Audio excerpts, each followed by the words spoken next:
Marcel Aka, sacré Super Ebony 2021, 15 journalistes ont été primés à la 22e édition de cette nuit d'excellence qui s'est tenue à Yamoussoukro. Et puis l'enseignement islamique n'offrait pas beaucoup de débouchés par le passé. Depuis 10 ans, les choses ont évolué avec la réforme du système éducatif islamique. Les apprenants de ce système peuvent dorénavant choisir la filière qui leur sied après leurs études. C'est le dossier de ce dimanche. Bonsoir et bienvenue dans le journal. Le Super Ebony a été décerné à Marcel Aka, journaliste à la presse écrite lors de la 22e édition de la Nuit d'Excellence des journalistes de Côte d'Ivoire. Des journalistes télé, radio, en ligne ont été aussi récompensés par des prix sectoriels. Ido Georgette, Alassane Drabo. Aka, Akissi Marcel, l'Inter. Aka Akissi Marcel d'Inter. Marcel Akissi Aka, Super Ebony 2020. Elle a remporté le précieux sésame lors de la 22e édition de la soirée des Ebony à Yamoussoukro. Journaliste au quotidien L'Inter, elle a aussi raflé le prix sectoriel Jean-Pierre Hayé de la meilleure interview. Ce prix est aussi une motivation à ne pas baisser les bras. Il faut maintenir le cap et aussi nous devons être des modèles pour la génération montante. Des productions qui ont accroché le jury présidé par Kébé Yakouba, président de la KIDP, la Commission d'accès à l'information d'intérêt public et aux documents publics. Le groupe RTI, Radio-Diffusion Télévision Ivoirienne, a décroché 4 prix. Le prix de l'Ebony Télévision est revenu à Choc Koné, journaliste au service économie de la rédaction de RTI 1. Le prix sectoriel Joseph Diomandé du meilleur reportage a été décerné à Ami Sissoko. Adama Bakayoko et Ange Kouadio de Radio Côte d'Ivoire ont respectivement remporté le prix sectoriel Zadi Zaourou du meilleur journaliste culturel et le prix de la lutte contre le travail des enfants. Le prix du meilleur journaliste présentateur télé a été attribué à Ali Diarasouba de la nouvelle chaîne ivoirienne. Le quotidien Fraternité Matin a aussi raflé des prix sectoriels. Outre les prix décernés aux journalistes, des Ebony d'honneur ont été attribués à des personnalités de la presse ivoirienne. L'édition 2020 des prix Ebony avait pour thème « Quel journaliste pour une Côte d'Ivoire rassemblée ?» Hors de chez nous, le Ghana s'apprête à enterrer Jerry Rawlings, décédé le 12 novembre dernier. Les hommages nationaux commencent ce dimanche et vont durer 4 jours avant les funérailles le 27 janvier à Accra. D'abord prévu le 23 décembre, les obsèques ont été annulées au dernier moment puis repoussées. Parvenu au pouvoir en 1981, Jerry Rawlings a fait 2 mandats présidentiels. Il reste aujourd'hui une figure tutélaire dans ce pays de l'Afrique de l'Ouest, mais aussi un symbole du panafricanisme sur le continent. En France, un Islandais greffé des 2 bras à Lyon, une première. C'est une satisfaction pour l'équipe médicale de l'hôpital Édouard Herriot de Lyon. L'Islandais de 48 ans qui a été greffé le 13 janvier dernier des 2 bras au niveau de l'épaule sans que l'on sache encore quelle liberté de mouvement il pourra retrouver. Double greffe du bras et des épaules. Une première mondiale à Lyon. Félix Grétarson a perdu ses bras dans un accident il y a 23 ans. Plus de 4 heures d'opération ont été nécessaires pour les transplantations. On espère et on attend qu'il ait une meilleure fonction, c'est-à-dire une dépendance moins grande. Mais les espoirs fonctionnels de récupération fonctionnelle sont limités. À ce niveau d'amputation, à son âge, on ne peut pas espérer que les nerfs repoussent suffisamment pour qu'il récupère une fonction des mains. Ni même des poignets. On peut l'espérer, mais en tout cas, on ne peut pas le promettre. Un rêve exaucé pour cet Islandais de 48 ans après 5 ans d'attente. Je tiens à remercier toute l'équipe des médecins qui rendent cette opération possible. Je remercie particulièrement les infirmiers, les aides-soignants et les kinés qui ont fait un travail extraordinaire pour m'aider à traverser cette semaine très difficile. Place au dossier.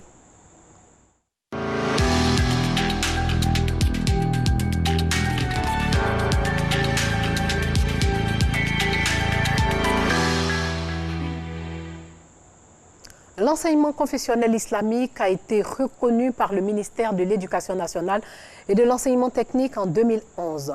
Depuis, les programmes nationaux sont pris en compte par les écoles confessionnelles islamiques. Aujourd'hui, ce sont plus de 550 000 élèves et un peu plus de 3 400 structures d'enseignement qui sont réparties sur l'étendue du territoire. Quel débouché ce système d'éducation offre-t-il à ses apprenants à l'occasion de la Journée internationale de l'éducation célébrée aujourd'hui même, ce 24 janvier? Notre équipe de reportage conduite par Bintou Pekele a essayé de comprendre. Quartier Paillé dans la commune d'Adjamé, Noura Konsimbo et ses sœurs se préparent pour la prière du matin. Élèves dans une école confessionnelle islamique, les sœurs Konsimbo se prêtent à cet exercice tous les matins avec les autres membres de la famille. La prière terminée, place à la révision des sourates en français et en arabe. Au nom de Dieu, le tout miséricordieux, le très miséricordieux. Je comprends plus l'arabe que le français. Je demande de l'aide à mon maître de maison pour bien parler le français. Je veux devenir infirmière pour pouvoir soigner les gens. Moi, je suis dans une école. Dites-moi en français. Je l'aide quand elle a des difficultés à lire des mots en français. Elle aussi, elle m'aide souvent quand j'ai des difficultés à lire en arabe. La révision est supervisée par le père Ousmane Konsimbo. Pour lui et ses épouses, l'enseignement confessionnel islamique est doublement bénéfique. Très important de réviser parce que c'est notre devoir. On a tendance à ne pas avoir le temps. Voilà, on n'a jamais le temps. Et donc, mettre l'enfant à l'école confessionnelle facilite la tâche au père de lui apprendre sa religion. Après la bénédiction finale, direction l'école à quelques kilomètres de la maison.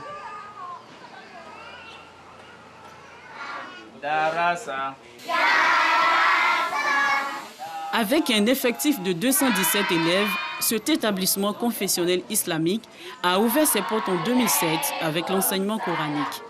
Depuis 2013, l'école a été intégrée dans la réforme du système éducatif qui prend désormais en compte le programme national d'éducation. Une usine de produits chimiques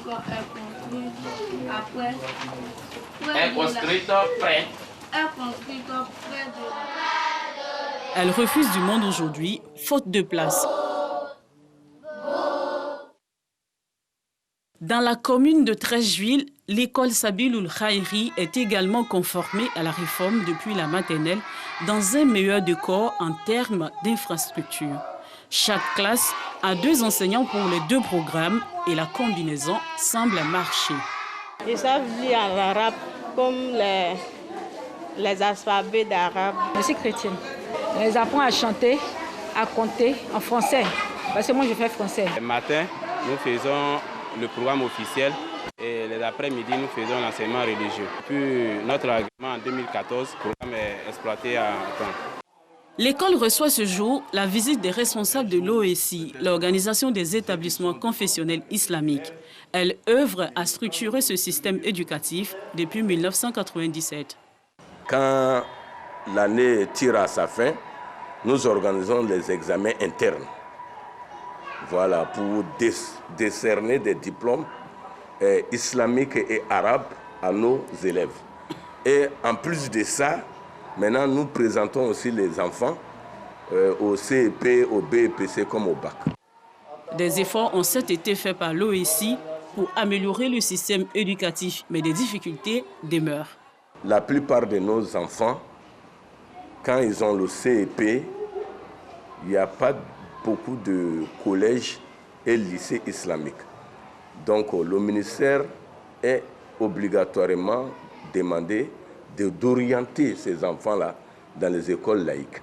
Ça fait que les études islamiques et la formation islamique s'arrêtent. Donc à chaque fois, nous sommes en recommencement.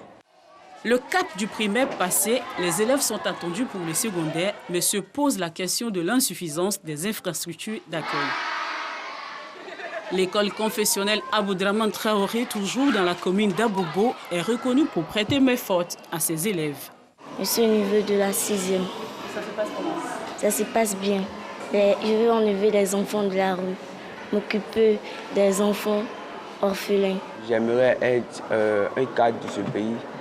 Maintenant, bon, sur le plan religieux, je veux être un modèle pour les autres, mes frères musulmans.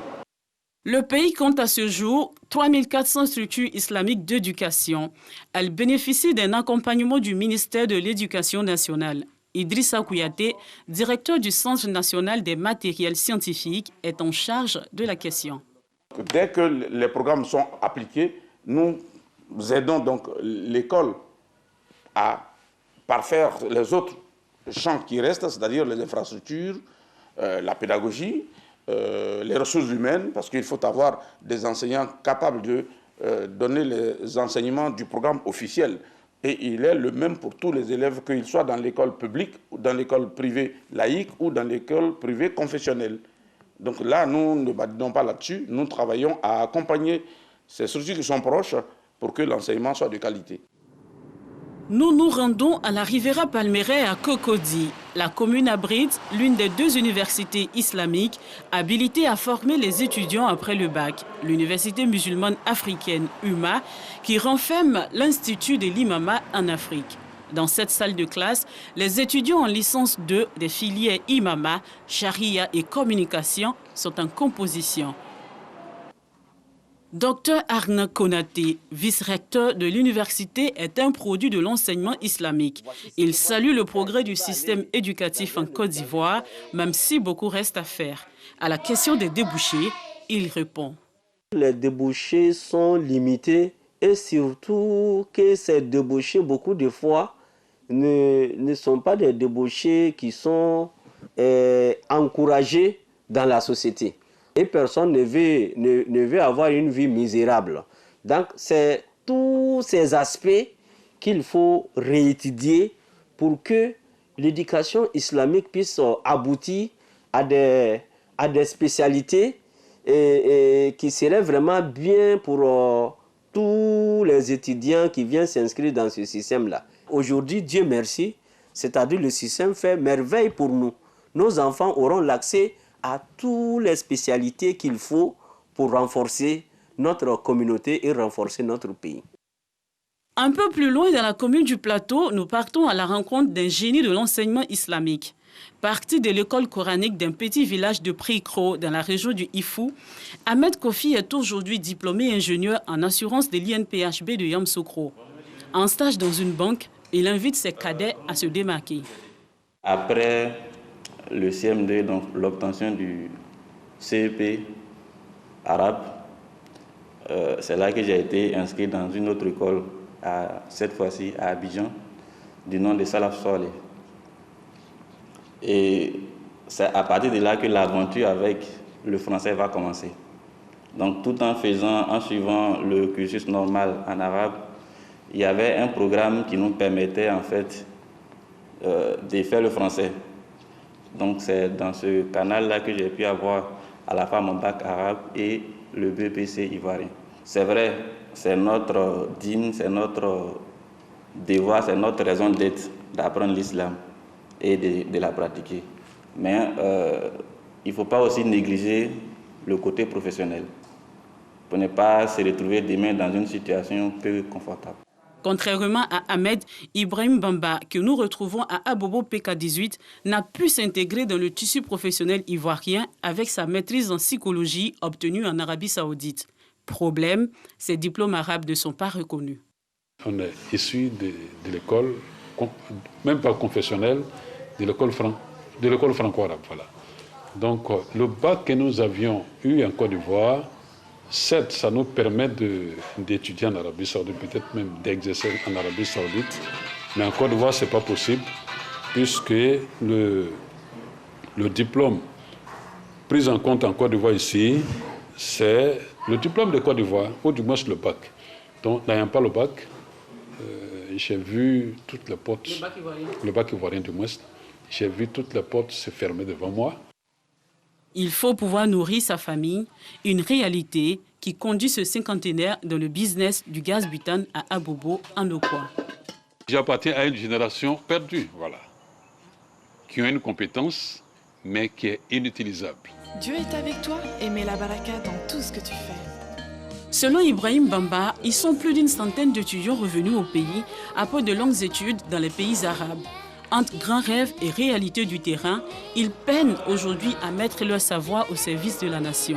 Pour eux, la réforme du système éducatif islamique est aujourd'hui une bouffée d'oxygène pour les 550 000 élèves actuels et pour les générations futures. Une porte ouverte à tous les corps de métier sans réserve aucune. C'est tout pour ce soir. Merci de nous avoir suivis.